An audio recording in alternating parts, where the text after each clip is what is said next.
ಇವತ್ತು ನಮ್ಮ ಸೌಭಾಗ್ಯದ ದಿನ. ರಾಜ್ಯದಲ್ಲಿ ಚುನಾವಣೆಯ ರಣರಂಗ ಪ್ರಾರಂಭ ಆಗಿದೆ.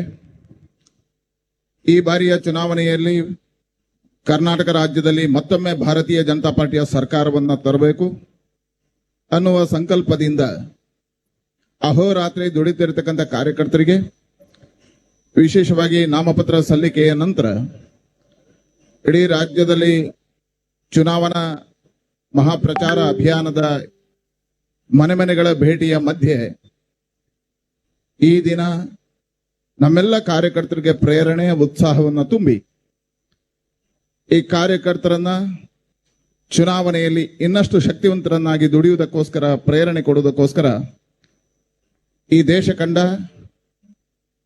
ಶ್ರೇಷ್ಠ ಜನನಾಯಕ, ಅಪರೂಪದ ಪ್ರಧಾನಮಂತ್ರಿಗಳಾಗಿರ್ತಕ್ಕಂಥ ನರೇಂದ್ರ ಮೋದಿ ಅವರು ಕಾರ್ಯಕರ್ತರ ಜೊತೆ ಸಂವಾದ ಕಾರ್ಯಕ್ರಮದಲ್ಲಿ ಭಾಗವಹಿಸಲಿದ್ದಾರೆ. ಇದೊಂದು ವಿಶಿಷ್ಟವಾಗಿರ್ತಕ್ಕಂಥ, ಕಾರ್ಯಕರ್ತರಿಗೆ ಅಭೂತಪೂರ್ವವಾಗಿರ್ತಕ್ಕಂಥ ಕಾರ್ಯಕ್ರಮ. ಈ ಕಾರ್ಯಕ್ರಮದಲ್ಲಿ ಭಾಗವಹಿಸಿರ್ತಕ್ಕಂಥ ಎಲ್ಲ ಕಾರ್ಯಕರ್ತ ದೇವರುಗಳಿಗೂ ನಾನು ಸ್ವಾಗತವನ್ನು ಅರ್ಪಿಸ್ತೇನೆ. ವಿಶೇಷವಾಗಿ ಇವತ್ತು ಮತಗಟ್ಟೆಯಲ್ಲಿ ಕೆಲಸ ಮಾಡತಕ್ಕಂಥ ಎಲ್ಲ ಕಾರ್ಯಕರ್ತರು ಇದರಲ್ಲಿ ಜೋಡಿಯಾಗಿದ್ದಾರೆ. ಪ್ರತಿಯೊಬ್ಬ ಕಾರ್ಯಕರ್ತನು ಮನೆ ಮನೆಗಳ ಸಂಪರ್ಕದ ಮುಖಾಂತರವಾಗಿ ಮತಗಟ್ಟೆ, ಶಕ್ತಿ ಕೇಂದ್ರ, ಮಹಾಶಕ್ತಿ ಕೇಂದ್ರ, ಮಂಡಲ, ಜಿಲ್ಲೆ, ರಾಜ್ಯದಲ್ಲಿ ಪ್ರಮುಖರೆಲ್ಲ ಸೇರಿ ಈ ಸಂವಾದದಲ್ಲಿ ಭಾಗವಹಿಸಿದ್ದಾರೆ. ಅಂತ ಎಲ್ಲ ನಾಯಕರನ್ನ, ಕಾರ್ಯಕರ್ತ ಬಂಧುಗಳನ್ನ ಹೃದಯಪೂರ್ವಕವಾಗಿ ಮತ್ತೊಮ್ಮೆ ಸ್ವಾಗತಿಸ್ತೇನೆ. ವಿಶೇಷವಾಗಿ ಚುನಾವಣೆಯ ಘೋಷಣೆಯ ಮುಂಚೆ ಈ ರಾಜ್ಯದಲ್ಲಿ 15 ಬಾರಿ ರಾಜ್ಯಕ್ಕೆ ಪ್ರವಾಸವನ್ನ ಕೊಟ್ಟಿರ್ತಕ್ಕಂಥ ಪ್ರಧಾನಮಂತ್ರಿಗಳು ಇಡೀ ರಾಜ್ಯದ ರಾಜಕೀಯ ಚಿತ್ರಣವನ್ನೇ ಬದಲಾವಣೆ ಮಾಡಿದ್ದಾರೆ. ಇಡೀ ರಾಜ್ಯದಲ್ಲಿ ಒಂದು ಹೊಸದಾಗಿರ್ತಕ್ಕಂಥ ಭಾರತೀಯ ಜನತಾ ಪಾರ್ಟಿಯ ಅಲೆ ಎದ್ದು ನಿಂತಿದೆ. ಇವತ್ತು ಇಡೀ ಕಾರ್ಯಕರ್ತರಿಗೆ ವಿಶ್ವಾಸ ಬಂದಿದೆ. ಬಹುಮತದ ಸರ್ಕಾರ ಭಾರತೀಯ ಜನತಾ ಪಾರ್ಟಿದು ಬರುತ್ತೆ. ಪ್ರಧಾನಮಂತ್ರಿಗಳ ಪ್ರೇರಣೆ ಅದ್ಭುತವಾಗಿ ನಮಗೆಲ್ಲರಿಗೂ ಸಿಕ್ಕಿದೆ. ಅದರ ಜೊತೆಗೆ ಕೇಂದ್ರದ ಎಲ್ಲ ನಾಯಕರು ನಮಗೆ ಬಂದು ಪ್ರೇರಣೆಯನ್ನ ಕೊಟ್ಟಿದ್ದಾರೆ. ಈ ಕಾಲಘಟ್ಟದಲ್ಲಿ ನಮ್ಮ ಜೊತೆ ಭಾಗಿಯಾಗಿರ್ತಕ್ಕಂತಹ ಜಗದ್ವಂದ್ಯ ಭಾರತ ನಿರ್ಮಾಣದ ಸಂಕಲ್ಪವನ್ನು ಹೊತ್ತ, ಜಗತ್ತಿನ ಎತ್ತರದ ನಾಯಕರಾಗಿರುವ, ಜಗತ್ತು ಕೊಂಡಾಡಿರ್ತಕ್ಕಂತಹ ಭಾರತದ ಸರ್ವೋಚ್ಚ ಪ್ರಧಾನಮಂತ್ರಿಗಳಾಗಿರ್ತಕ್ಕಂಥ ನರೇಂದ್ರ ಮೋದಿ ಅವರನ್ನ ಹೃದಯಪೂರ್ವಕವಾಗಿ ಸ್ವಾಗತಿಸ್ತೇನೆ.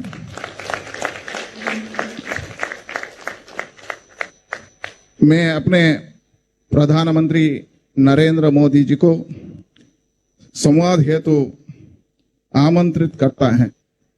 धन्यवाद.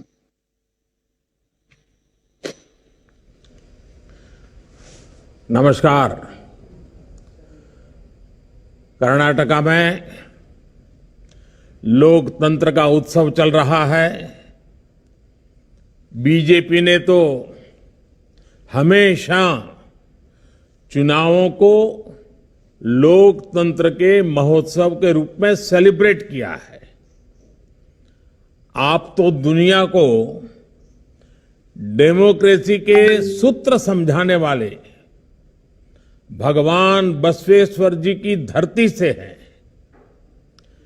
कर्नाटका की समृद्ध परंपरा के प्रतिनिधि और राष्ट्रभक्ति से ओतप्रोत बीजेपी के कार्यकर्ता होने का डबल गौरव आप सभी को प्राप्त है.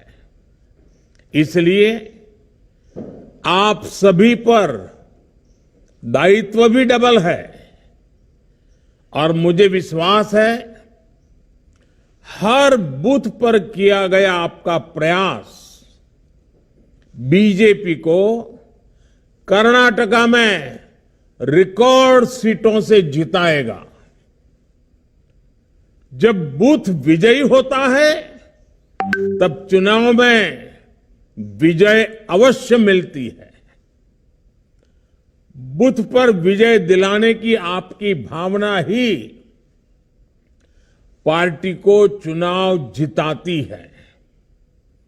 पार्टी का एक अनुशासित कार्यकर्ता होने के नाते 2 दिन बाद मैं भी आप सभी कार्यकर्ताओं के बीच आ रहा हूं. कर्नाटका की जनता के दर्शन करने के लिए आ रहा हूं. कर्नाटका की जनता के आशीर्वाद लेने के लिए आ रहा हूं। साथियों, बीते दिनों मैं सरकारी कार्यक्रमों के दौरान कर्नाटका में जहां भी गया, वहां की जनता ने हम सभी पर खूब आशीर्वाद बरसाया। आजकल चुनाव प्रचार के दौरान भी बीजेपी नेताओं पर, जो भी नेता वहां जाकर के आते हैं, जो बताते हैं, कर्नाटका के लोग अपना अपार स्नेह बरसा रहे हैं। हर छोटे मोटे कार्यकर्ता पर स्नेह बरसा रहे हैं। ये दिखाता है कि कर्नाटक की जनता का कितना विश्वास बीजेपी पर है। मैं आज कर्नाटका बीजेपी का भी अभिनंदन करूंगा कि उन्होंने इस बहुत बड़े कार्यक्रम का आयोजन किया और पूरी तरह संगठन की शक्ति का जोर लगाया। चुनाव की इस हलचल के बीच कार्यकर्ताओं से बात करके मुझे भी काफी कुछ सीखने को मिलेगा। आइए, मैं लंबा भाषण न करते हुए आप ही से संवाद करना चाहता हूं। मुझे पहला सवाल भेजा है, विरूपाक्षप्पा जी का है, वो शिवमोगा से हैं। उनका सवाल है, मैं अपना बूथ जीतकर अपनी पार्टी की जीत को और मजबूत करना चाहता हूं। कुछ बूथ हमेशा से दूसरी पार्टियों के किले गढ़ रहे हैं। ऐसे में अगले 10 दिन में क्या करें कि इस बार हमारी पार्टी ये बूथ जीत सके। विरूपाक्षप्पा जी, सबसे पहले तो मैं आपको बधाई देना चाहता हूं कि आप विजय के विश्वास से भरे हुए हैं। आप अपना बूथ जिताने के लिए इतने उत्सुक हैं, और भी वहां जो आप कहते हैं कि औरों का गढ़ है। कार्यकर्ता का ये जज्बा, सभी का यही जज्बा बीजेपी को दूसरी पार्टियों से अलग बनाता है। आपको बूथ जीतना है तो सबसे पहले काम करिए।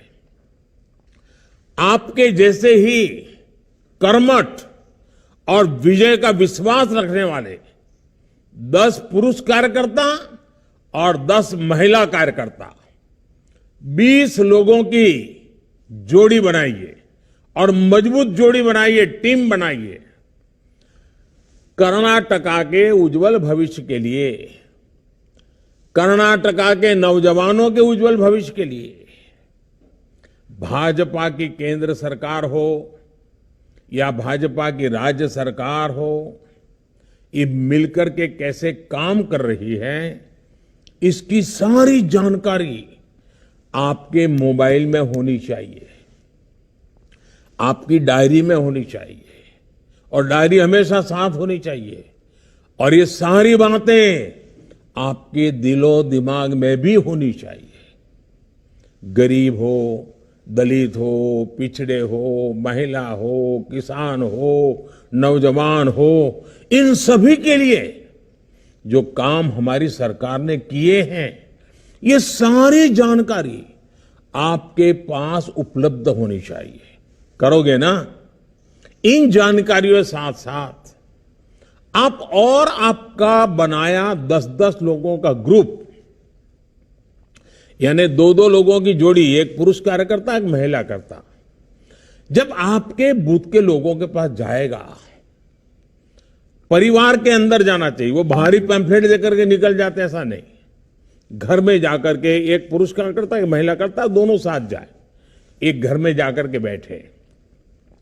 बुजुर्ग लोग हैं तो उनको जरा प्रणाम कीजिए, बच्चों को प्यार कीजिए, परिचय पूछिए, घर में क्या करते हैं, कहाँ के हैं, कैसे करते हैं, क्या व्यवस्था, सारी बातें उनसे सुनिए।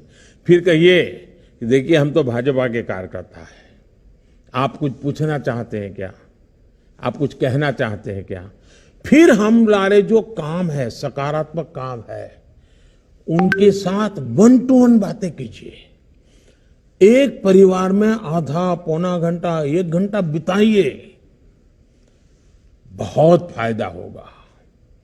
बूथ जीतने की शुरुआत तब होती है जब कार्यकर्ता बूथ से जुड़े परिवारों को जीत लेता है, उनके दिल को जीत लेता है। आप लोगों से जब बातें करेंगे, कई स्तर पर चर्चा कर सकते हैं। जैसे दुनिया के अनेक देशों में अर्थव्यवस्था की हालत खराब है, लेकिन हमने कैसे भारत की अर्थव्यवस्था को मजबूती से संभाले रखा है, लोग देख रहे हैं, लोगों को पता होता है। दुनिया के अनेक देश कोरोना से लड़ने में पस्त हो गए, लेकिन भारत ने सफलता से कोरोना से लड़ाई लड़ी है। आज देश गरीबी के खिलाफ लड़ रहा है। आज देश इंफ्रास्ट्रक्चर पर रिकॉर्ड निवेश कर रहा है। आज देश किसानों को किस तरह से लाखों करोड़ रुपए किसान सम्मान निधि के माध्यम से भेजकर उन्हें ब्याजखोरों से बचा रहा है। बीजेपी और दूसरी पार्टियों में सबसे बड़ा फर्क अप्रोच का है। बीजेपी आने वाले 25 साल में विकसित भारत के रोडमैप पर काम कर रहा है। आप देखें, हमारे जो विरोधी हैं उनका क्या एजेंडा है? उनका एजेंडा है सत्ता हथियाना। हमारा एजेंडा क्या है? 25 साल में देश को विकसित बनाना, गरीबी से मुक्त बनाना, नौजवानों के सामर्थ्य को सबसे आगे बढ़ाना। आने वाले 25 साल में कर्नाटका की विकास यात्रा को नेतृत्व देने के लिए बीजेपी एक युवा टीम का निर्माण कर रही है। हमारी कोशिश है कर्नाटका में बेंगलुरु जैसे अनेक ग्लोबल हब बन सके। भारत की स्टार्टअप क्रांति को कर्नाटका लीड करता रहे। आप अपने बूथ के फर्स्ट टाइम वोटर से भी जरूर मिलिए, उनका एक सम्मेलन भी कर सकते हैं, उनकी कोई स्पर्धा, साइकिल स्पर्धा जैसा कार्यक्रम भी बना सकते हैं। आप उन्हें भाजपा को वोट देने के लिए प्रेरित कीजिए। लंबे अरसे से कर्नाटक में बीजेपी का बड़ा जनाधार रहा है। आप पूर्ण बहुमत की स्थिर बीजेपी सरकार के लिए वोट मांगेंगे तो कर्नाटका की जनता जरूर आशीर्वाद देगी। उनको समझाइए कि कर्नाटक में लगातार अस्थिरता से कितना नुकसान हुआ है और दिल्ली में पिछले 9 साल से आपने मजबूत स्थिर सरकार बनाई, इतना कितना लाभ हुआ है। इस बार भी वहां पर मजबूत और स्थिर सरकार बनाइए। चलिए आइए, मैंने काफी लंबी बात कर ली शिवमोगा के हमारे साथियों से। अब दूसरा सवाल जो मुझे मिला है वो फकीरप्पा जिंदे जी का है। वो चित्रदुर्गा जिले से हैं और वो पूछते हैं, सर हम लोग हमेशा डबल इंजन सरकार की बात करते हैं। डबल इंजन सरकार की परिभाषा आपके लिए क्या है? डबल इंजन सरकार से कर्नाटका के विकास को क्या लाभ होगा? चलिए, फकीरप्पा जी ने बहुत ही अच्छा सवाल पूछा है। डबल इंजन सरकार के संबंध में पूछा है और उसका सीधा और साधारण मतलब है विकास की डबल रफ्तार। बीते 9 वर्षों का देश का अनुभव रहा है कि जहां जहां बीजेपी की डबल इंजन सरकार है, वहां वहां गरीब कल्याण की योजनाएं तेजी से जमीन पर उतरी है। हर घर जल योजना में कर्नाटका देश के अग्रणी राज्यों में है, क्योंकि यहां भी भाजपा सरकार है, वहां भी भाजपा सरकार है। इसलिए संभव हो पा रहा है क्योंकि यहां डबल इंजन सरकार है। आपको मैं बताऊं, जो राज्यों में भाजपा सरकार नहीं है, लोकतंत्र में स्वाभाविक है, लेकिन करते क्या है, केंद्र सरकार की कोई भी योजना उनके यहां सफल ना हो, उनको डर लगता है कि अगर सफल हो गई तो मोदी का जय जयकार हो जाएगा। कुछ लोग तो योजना से जुड़ते ही नहीं है। कुछ राज्य ऐसे हैं वो योजना का नाम बदल देते हैं, स्टिकर नया लगा देते हैं। देश में एक बात आप हैरान हो जाएंगे, गरीबों को अनाज देने के लिए one nation one ration card supreme court को हुक्म करना पड़ा। क्यों? क्योंकि डबल इंजन सरकार उस राज्य में नहीं थी। देखिए, पीएम किसान सम्मान निधि में यहां कर्नाटका सरकार 4,000 रुपये अपनी तरफ से भी जोड़ रही है, भारत सरकार 6,000 रुपये दे रही है, राज्य सरकार 4,000 रुपये, दोनों भाजपा की सरकार। किसान को क्या मिल रहा है? 10,000 रुपये मिल रहा है। तो हुआ नहीं डबल लाभ। आप देख रहे हैं कि बीते 9 वर्षों में भारत दुनिया भर के निवेशकों के लिए महत्वपूर्ण केंद्र बना है। रिकॉर्ड निवेश भारत में हो रहा है। डबल इंजन सरकार के कारण इसका बहुत बड़ा लाभ कर्नाटका को मिला है। अगर यहां ऐसी सरकार आएगी जो बात बात पर केंद्र सरकार से लड़ती रहेगी, योजनाओं को रोकती रहेगी, जनता जनार्दन का जो भी हो जाए उनकी राजनीति चलते रहे, अगर यही हुआ तो सारे इंफ्रास्ट्रक्चर के प्रोजेक्ट्स को वो लटकाती रहेगी। हम रोड बना चाहेंगे, वो जमीन संपादन का काम ही धीरे धीरे करेंगे। तो कैसे निवेश आएगा? निवेश नहीं आएगा तो कर्नाटका में नए रोजगार कैसे बन पाएंगे? यानी डबल इंजन की सरकार का न रहने पर जनता पर डबल मार पड़ती है। और आप देखिए, आप सामान्य नागरिक से बात करते ये भी बता सकते हैं कि देखो भाई, ट्रैक्टर है, हम बहुत बढ़िया काम करता है, लेकिन ट्रैक्टर का एक पहिया आप मारुति कार का लगा दें तो बताइए वो ट्रैक्टर चलेगा क्या? किसी के काम आएगा क्या? वो खुद ही अपनी उसे बर्बादी करेगा कि नहीं करेगा? जैसे एक ही प्रकार की व्यवस्था गति तेज देती है, वैसे ही डबल इंजन की सरकार गति तेज देती है। छोटी छोटी बातें लोगों के साथ बैठ करके समझाइए, मतदाताओं के साथ चर्चा करके बताना चाहिए और बूथ लेवल पे बताना चाहिए। लंबे लंबे बड़े भाषण करने की जिम्मेवारी जिसकी है वो करेंगे।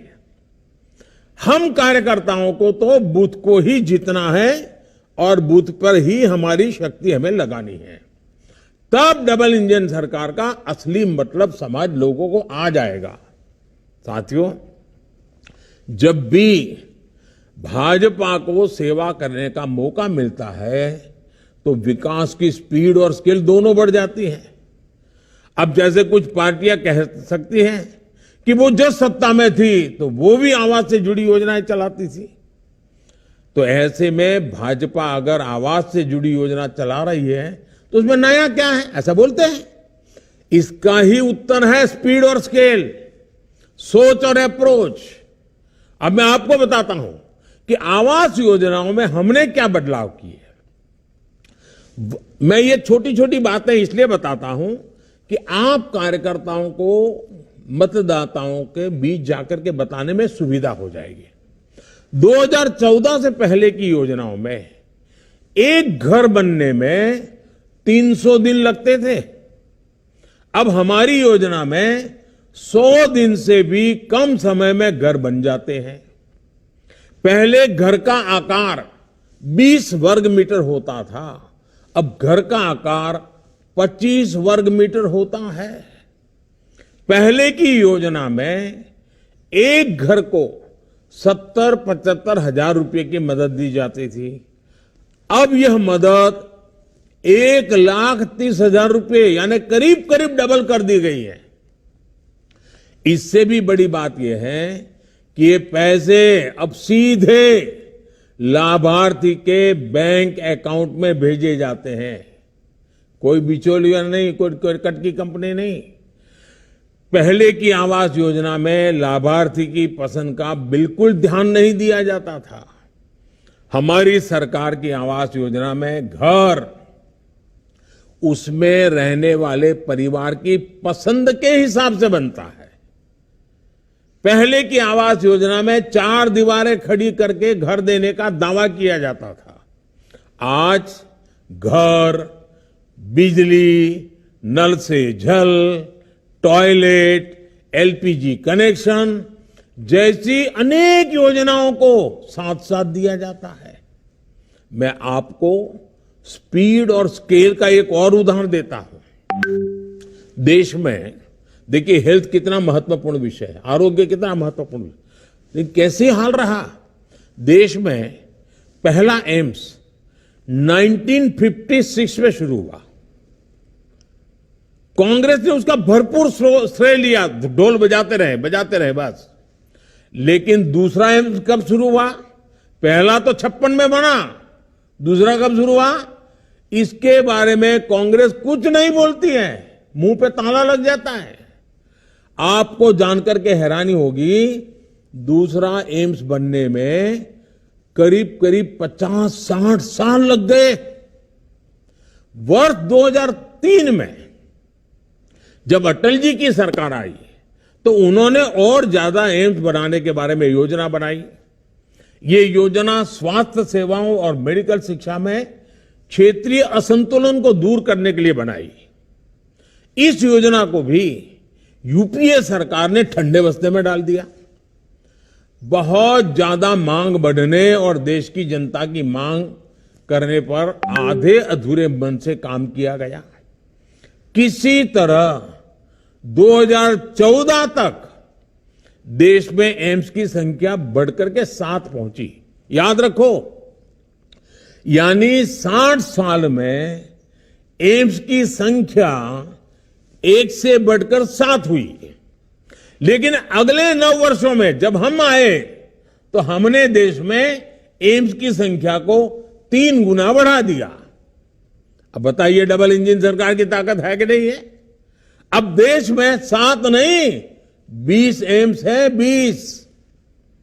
इसके साथ ही देश में 3 नए एम्स पर तेजी से काम भी चल रहा है। यही हाल देश में मेडिकल कॉलेजों का भी था। आजादी से लेकर 2014 तक देश में मेडिकल कॉलेजों की संख्या 380 थी, 400 से भी कम। हमें आने के बाद पिछले 9 साल में देश में मेडिकल कॉलेजों की संख्या 600 से भी ज्यादा हो चुकी है। भ्रष्टाचार के खिलाफ लड़ाई में भी पहले और अब में बहुत बड़ा फर्क है। कांग्रेस ने भ्रष्टाचार मिटाने में कोई रुचि नहीं दिखाई, क्योंकि वो खुद ही भ्रष्टाचार का सबसे बड़ा स्रोत रही है। वर्ष 2014 के बाद करप्शन से लड़ाई में कितना तेजी आई है, ये पूरा देश देख रहा है। जनधन, आधार और मोबाइल का जो त्रिशूल है ना, इस त्रिशूल ने भ्रष्टाचार पर बहुत बड़ा वार किया है। डायरेक्ट बेनिफिट ट्रांसफर ने देश के 2,75,000 करोड़ रुपए, याद रखिए 2.25 लाख करोड़ रुपए जो चोरी होते थे, गलत हाथों में चले जाते थे, भ्रष्टाचार होता था, वो पैसे बचा लिए गए, जो आज गरीबों के, देश के युवाओं के काम आ रहे हैं। ये जनता के वो पैसे हैं जो बिचौलियों की जेब में चला जाया करते थे। हमने गवर्नेंस के हर क्षेत्र में स्केल, स्पीड, सोच और अप्रोच में आमूलचूल बदलाव किया है। आइए अब देखते हैं, 2 साथियों से बात हुई, अब तीसरा सवाल लेते हैं। सवाल मुझे चंद्रशेखर जी का है और चंद्रशेखर जी विजयनगर से हैं। उनका सवाल है कि आपने, ये मुझे पूछ रहे हैं, आपने हमेशा से कहा कि कर्नाटका रामदूत हनुमान की नगरी है और संस्कृति से भरे प्रदेश का देश है और विकास, देश के विकास में ये बहुत बड़ा योगदान देने वाला प्रदेश है। कर्नाटका की सॉफ्ट पावर में आप कितनी संभावनाएं देखते हैं? अगर मुझे एक वाक्य में कहना है चंद्रसिंह जी, तो मैं यही कहूंगा, मैं बहुत ही संभावनाएं देखता हूं। और इस अर्थ में आपका सवाल भी बहुत महत्वपूर्ण लगता है। देखिए, भाषा, संस्कृति, साहित्य और इतिहास की गौरवशाली धरोहरों में कर्नाटका बहुत समृद्ध है। आप वहां रहने वालों का ध्यान जितना जाता होगा, हम बाहर से जब आते हैं ना, हम तो अभिभूत हो जाते हैं। कर्नाटका की दो बातें मुझे हमेशा से अपनी ओर खींचती है। आध्यात्मिकता में कर्नाटका कोई मुकाबला नहीं, और यहां पर आध्यात्मिकता लोगों को एक साथ लाकर सामाजिक जागरूकता की तरफ जाने को प्रेरित करती है। यहां अध्यात्म और सामाजिक उत्थान दोनों साथ साथ चलते हैं। चाहे वो कनकदास जी की भक्ति हो या फिर शिव शरण के वचन हो, कर्नाटका के लोग भक्ति की शक्ति का उपयोग समाज के निर्माण में लगाते हैं, भविष्य के निर्माण में लगाते हैं। दूसरी बात यह कि कर्नाटका के लोग समय के साथ और कई बार तो समय से भी आगे चलते हैं। आधुनिकता के साथ चलकर भी कर्नाटका के लोग अपने साहित्य, अपनी भाषा से जुड़े रहते हैं। यहां के युवा कोडिंग भी करते हैं और कुवेम्पू जी की कविता भी पढ़ते सुनते हैं। आज भी कर्नाटका के युवाओं में कन्नड़ा साहित्य पढ़ने की संस्कृति जीवित है। कर्नाटका अपने गौरवशाली अतीत के प्रति सजग है और कर्नाटका देश के भविष्य को गढ़ने में पूरी तरह जुटा हुआ है। मेरा और कर्नाटका का नाता भी पुराना है। कर्नाटका के लोगों के स्नेह को मैं दशकों से महसूस कर रहा हूं। मुझे दशकों से आशीर्वाद मिलते रहे। ये तब का स्नेह है जब मैं किसी पद पर नहीं था और यहां पार्टी के काम के लिए एक साधारण कार्यकर्ता के रूप में आया करता था। इतना ही नहीं, इसके भी पहले जब मैं राजनीति में भी नहीं था, श्रद्धेय यादवराव जी जोशी के चरणों में आकर के बैठने का मुझे सौभाग्य मिलता था। उस दिन से मेरा जो कर्नाटका और कर्नाटका के लोगों के साथ जो मेरा नाता जुड़ा, वो तो लगातार वो और मजबूत होता जा रहा है। इसलिए ही अक्सर मैंने मन की बात कार्यक्रम में कर्नाटका की संस्कृति की बात की है। कर्नाटका के कितने ही लोग हैं जो कर्नाटका के विकास के पुण्य कार्य में अपना जीवन लगा रहे हैं। ऐसे लोगों की तपस्या को सबके सामने लाने का प्रयास मैं मन की बात में भी मौका नहीं छोड़ता हूं। जब भी मौका मिले मन की बात में मैं कर लेता हूं। और आपको मालूम है, अब इस रविवार को मन की बात का 100वां एपिसोड है, सेंचुरी लगाने का। वो आपके आशीर्वाद से संभव है, देशवासियों के आशीर्वाद से संभव है, और मैं तो इसके लिए देशवासियों को बधाई देता हूं।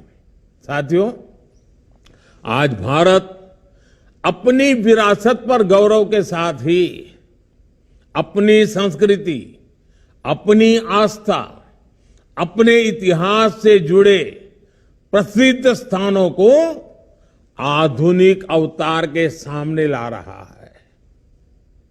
इसमें कर्नाटका की सॉफ्ट पावर की भी उतनी ही बड़ी भूमिका है। कर्नाटका में इसके लिए अनेक संभावना है, जिनको डबल इंजन सरकार ही अवसरों में बदल सकती है। चलिए अब देखते हैं, हमारे साथ चौथा सवाल भी हो रहा है। ये अरुण सेठ जी का सवाल है और वो दक्षिण कन्नड़ा से है। उनका सवाल है कि कांग्रेस ने हर जगह मुफ्त रेवड़ियों का वादा किया है। मुफ्त की रेवड़ियों की राजनीति पर आपके क्या विचार, हमारा मार्गदर्शन करिए। एक तो मुझे अच्छा लगा कि हमारे कन्नड़ा भाषी भी लोग और छेक दक्षिण कन्नड़ा में भी रेवड़ी शब्द समझ आ गया है। देखिए, हमारे देश में कुछ राजनीतिक दलों ने राजनीति को सिर्फ सत्ता और भ्रष्टाचार का साधन बना दिया। इसको हासिल करने के लिए वो साम दाम दंड भेद हर तरह का तरीका अपना रहे हैं। इन राजनीतिक दलों को देश के भविष्य की, आने वाली पीढ़ियों की, मेरे कर्नाटका के बच्चों की, मेरे कर्नाटका के नौजवानों की, मेरे कर्नाटका की नौजवान बेटियों की, उनको कोई चिंता नहीं है। मुफ्त की रेवड़ी की राजनीति की वजह से कई राज्य इतना बेतहाशा खर्च अपनी दलगत राजनीति की भलाई के लिए कर रहे हैं, राज्य कर्ज में डूबते चले जा रहे हैं और आने वाली पीढ़ियों का भी वो खा जा रहे हैं। देश ऐसे नहीं चलता, सरकार ऐसे नहीं चलती। सरकार को पीढ़ियों बनाने का लिए भी काम करना होता है। सरकार को वर्तमान के साथ साथ भविष्य का भी सोचना पड़ता है। सरकार सिर्फ सुबह शाम रोजमर्रा की रोजी रोटी कमाने वाली जिंदगी पर नहीं चल सकती, बल्कि उसको एसेट क्रिएशन पर काम करना पड़ता है, संपदा बनानी पड़ती है, ताकि दशकों दशक तक देश के हर परिवार का जीवन ठीक से चलता रहे। इसलिए बीजेपी शॉर्टकट नहीं, बल्कि विकसित भारत के निर्माण के लिए काम कर रही है। और आप कभी रेलवे स्टेशन पर गए होंगे तो देखते होंगे, कुछ लोग एक प्लेटफॉर्म से दूसरे प्लेटफॉर्म पर जाना है तो ऊपर का वो ब्रिज छोटा सा चढ़ करके जाते हैं, और कुछ लोग जल्दी में नीचे ही कूद करके पटरी क्रॉस करके भागने की कोशिश करते। वहां लिखा होता है, shortcut will cut you short. ये सब जगह पे लागू होता है। साथियों, बीजेपी सिर्फ 5 साल के नहीं, सिर्फ हमारी सत्ता के लिए नहीं, बल्कि हम देश के लिए सोचते हैं। हम दल के लिए नहीं, देश के लिए सोचते हैं। हम सिर्फ हमारी आज की चुनाव की राजनीति के लिए नहीं, हम 25 साल में भारत को कहां ले जाएंगे, इस सपनों को साकार करने के लिए काम कर रहे हैं। हां, कुछ तात्कालिक चुनौतियों से निपटने के लिए देश के गरीब परिवारों को हर संभव सहायता दी जा रही है, वो सरकार का दायित्व है। अब कोरोना वैक्सीन के समय हमें जरूरत लगी तो हमने मुफ्त वैक्सीन दिया देश को, क्योंकि जिंदगी बचानी थी, और वो आज मेरे देश को आगे बढ़ाने में काम कर रहे हैं। मुफ्त राशन देने की जरूरत पड़ी, देना था, दिया, क्योंकि देश में कोई व्यक्ति भूखा नहीं रहना चाहिए। लेकिन देश को आगे बढ़ाना है तो हमें ये रेवड़ी कल्चर से मुक्त होना ही पड़ता है। बीजेपी सरकार आज पूरे देश में आधुनिक फिजिकल, डिजिटल और सोशल इंफ्रास्ट्रक्चर पर अभूतपूर्व निवेश कर रही है। यही आज की पीढ़ी के साथ साथ भविष्य की पीढ़ियों को भी काम आने वाला है। अब देखिए, road, rail, airport, port, solar park, गरीबों के घर, पानी की लाइनें, gas pipeline, medical college, AIIMS, IIT, triple IT, IIM, ऐसी संपदा बनाने पर हमारा फोकस है। अब आज से 25 साल पहले अगर मेडिकल कॉलेजें बनाई होती तो आज देश के पास लाखों डॉक्टर होते। हमें डॉक्टरों की कमी नहीं होती। नर्सिस की कितनी कमी है। अगर आज से 20, 25, 30 साल पहले आवश्यकता के अनुसार नर्सिस की कॉलेज बन गई होती तो आज देश में बच्चियों को अपना भविष्य बनाने के लिए कितना काम आता था। लेकिन उन्होंने उस समय की राजनीति की, भविष्य का सोचा नहीं। अब आज हम कितना ही दौड़ लगाएं, लेकिन जो 25 साल बर्बाद हो गए वो तो हो गए। और इसलिए मेरी नौजवानों से खास विनती है कि जो रेवड़ी बांटने वाले आपको मूर्ख बनाने की कोशिश करते हैं ना, आप अपने उज्जवल भविष्य, अपने संतानों के भविष्य के लिए सोचिए। और मैं पक्का कहता हूं, जिस दिशा में हम चल रहे हैं, जिन मजबूती पर चल रहे हैं, इसका लाभ कर्नाटक को भी मिल रहा है। अब फॉरेन डायरेक्ट इन्वेस्टमेंट की बात करें, एफडीआई की, और मेरी तो एफडीआई की दूसरी भी व्याख्या है। एफडीआई की एक पॉपुलर व्याख्या है फॉरेन डायरेक्ट इन्वेस्टमेंट, और मेरी एक और व्याख्या है first develop India, FDI, first develop India. अब देखिए, कांग्रेस के शासनकाल में एफडीआई का क्या हाल आता है। 1 लाख करोड़ रुपए का निवेश आया, जबकि बीजेपी के 4 साल में 4 लाख करोड़ रुपए से ज्यादा निवेश आया है। कांग्रेस की झूठ की रेवड़ियों का पर्दाफाश करने के लिए आपको कांग्रेस शासित दूसरे राज्यों की सच्चाई भी लोगों को बतानी होगी।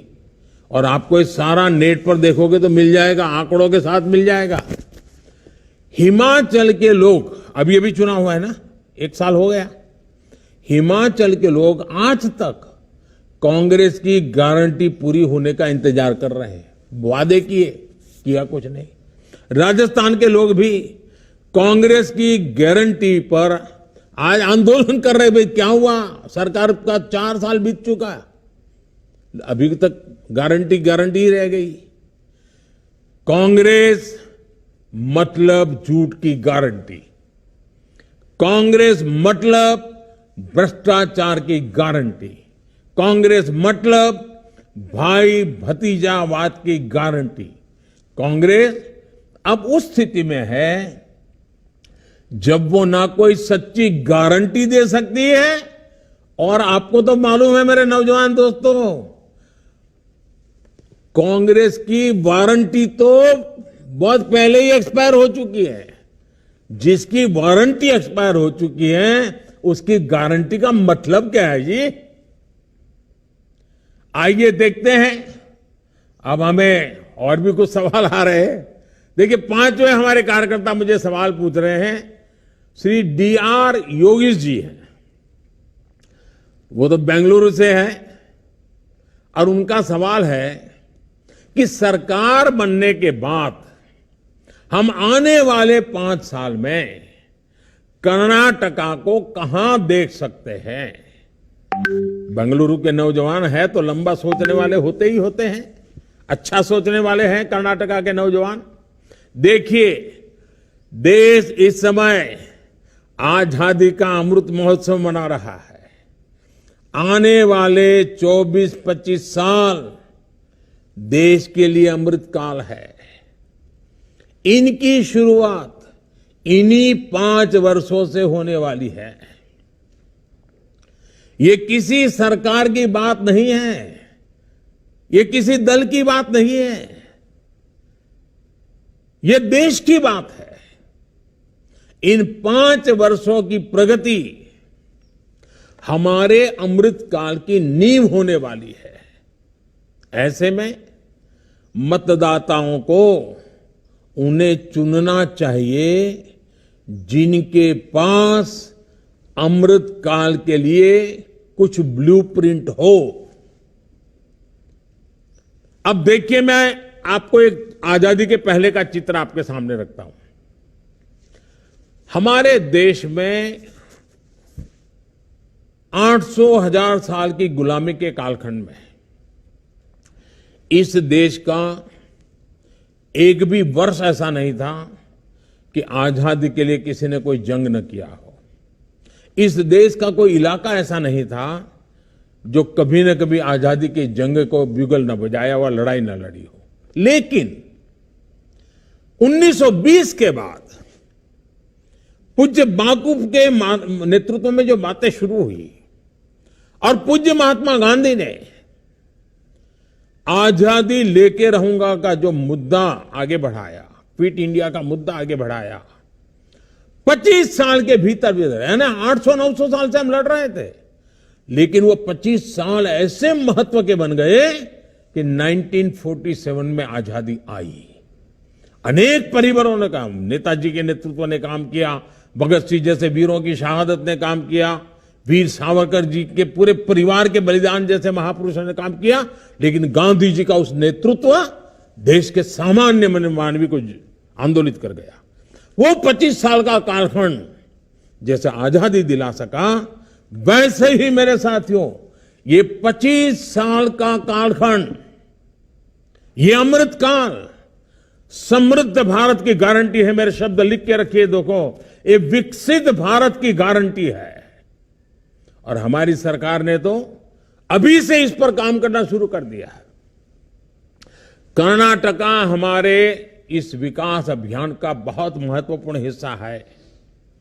कर्नाटका के विकास से भारत का विकास, फिर से मैं कहता हूं, कर्नाटका के विकास से भारत का विकास, हमारी सरकार इसी मंत्र के साथ चल रही है। आज पूरी दुनिया भारत को मैन्युफैक्चरिंग के हब के रूप में देख रही है। आने वाले समय में बहुत सारी मेगा फैक्ट्रियां भारत में आने वाली है। इसका बहुत बड़ा लाभार्थी कर्नाटका का युवा होने वाला है। इसके लिए हमें बहुत तेज गति से कर्नाटका के इंफ्रास्ट्रक्चर को आधुनिक बनाना है, तेज गति से मल्टी मॉडल बनाना है। आज देखिए, बेंगलुरु का इंटरनेशनल एयरपोर्ट कितना आधुनिक, कितना शानदार बन चुका है। रेलवे स्टेशन भी एयरपोर्ट से कम नहीं है। बेंगलुरु मेट्रो की प्रशंसा भी पूरे देश में हो रही है। बेंगलुरु मैसूरू एक्सप्रेस वे बहुत शानदार बना है। आज पूरे कर्नाटका में ऐसे प्रोजेक्ट्स पर काम चल रहा है। अब देखिए, शिवमोगा एयरपोर्ट, बीदर एयरपोर्ट, तुमकुर में HAL की फैक्ट्री, ऐसे अनेक प्रोजेक्ट पूरे हो चुके हैं। बाकी प्रोजेक्ट पर भी हमें बहुत कम समय में काम पूरा करना है। इसके लिए डबल इंजन सरकार, और वो भी कर्नाटका में पूर्ण बहुमत वाली भाजपा की स्थिर और मजबूत सरकार होना बहुत आवश्यक है। हम अगले 5 साल में ऐसा कर्नाटका बनाने वाले हैं जहां मेरे गांव का सामर्थ्य, मेरे किसानों का सामर्थ्य, मेरी माताओं बहनों का सामर्थ्य, मेरे नौजवानों का सामर्थ्य, मेरे दलित भाई बहनों का सामर्थ्य, मेरे आदिवासी भाई बहनों का सामर्थ्य, ये शक्ति, ये सामर्थ्यवान बने, सशक्त बने, समर्थ हो, संवेदनशील हो, और हम सब मिलकर के, दिल्ली की सरकार हो या कर्नाटका की सरकार, मैं हूं या आप हो, कर्नाटका का विकास, देश का विकास, देश को गति देने के लिए कर्नाटका विकास, हमें पूरी सक्षमता के साथ आगे बढ़ना है, विश्वास के साथ आगे बढ़ना है। साथियों, इन्हीं वजह से आज कर्नाटका की जनता बीजेपी की पूर्ण बहुमत की स्थिर और मजबूत सरकार बनाने के तैयार है। साथियों, ये मेरा सौभाग्य है कि मुझे आप सबसे आज बूथ लेवल के लाखों कार्यकर्ताओं के दर्शन करने का भी सौभाग्य मिला है, आपसे बातचीत करने का भी सौभाग्य मिला है, और मैं आश्वस्त हो गया हूं कि इस बार सारे रिकॉर्ड तोड़ करके भारतीय जनता पार्टी को कर्नाटका की जनता विजयी बनाने वाली है, आशीर्वाद देने वाली है। लेकिन साथियों, जनता के आशीर्वाद उसको हमें पोलिंग बूथ तक पहुंचाना पड़ता है। आंधी कितनी ही तेज क्यों ना हो, लेकिन साइकिल की ट्यूब लेके खड़े हो जाए तो हवा नहीं भरती है, पंप लगता है। वैसे ही आंधी है, आशीर्वाद का प्रवाह है, लेकिन पोलिंग बूथ तक ले जाने के लिए कार्यकर्ता डटे रहना चाहिए, बूथ कमेटी डटी रहनी चाहिए, बूथ की शक्ति लगनी चाहिए। और आप देखिए, बूथ विजय निश्चित हो जाएगा। और जब बूथ विजय हो जाएगा तो कर्नाटका के उज्जवल भविष्य की गारंटी भी पक्की हो जाएगी। और इसलिए हमें एक पल भी निश्चिंत नहीं। अब कुछ लोग कहेंगे, मोदी जी आपने सार्वजनिक रूप से इतनी सारी बता दी तो और पार्टियां भी उसका फायदा उठाएगी। मुझे कोई प्रॉब्लम नहीं है साथियों। सच्चे अर्थ में जनता के बीच में ईमानदारी से काम करने का हर एक को अधिकार है। लेकिन मुझे पक्का मालूम है, मैं सब पब्लिकली बता रहा हूं, तरीके बता रहा हूं, कोई सीक्रेट नहीं रखता हूं। लेकिन मुझे मालूम है उन लोगों की आदतें ऐसी हैं कि वो इस रास्ते पर चल ही नहीं सकते। ये तपस्या है, तपस्या। और भाजपा कार्यकर्ता तपस्या कर सकता है, इसलिए ऐसी बातें उनको कहने का मेरा हिम्मत हो जाती है।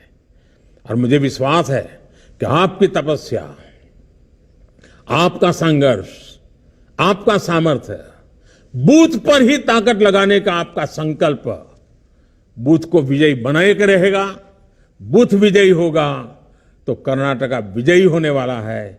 बूथ विजयी होगा तो भाजपा सरकार पक्की बनने वाली है और डबल इंजन सरकार वापस आएगी, ये मेरा पूरा विश्वास है।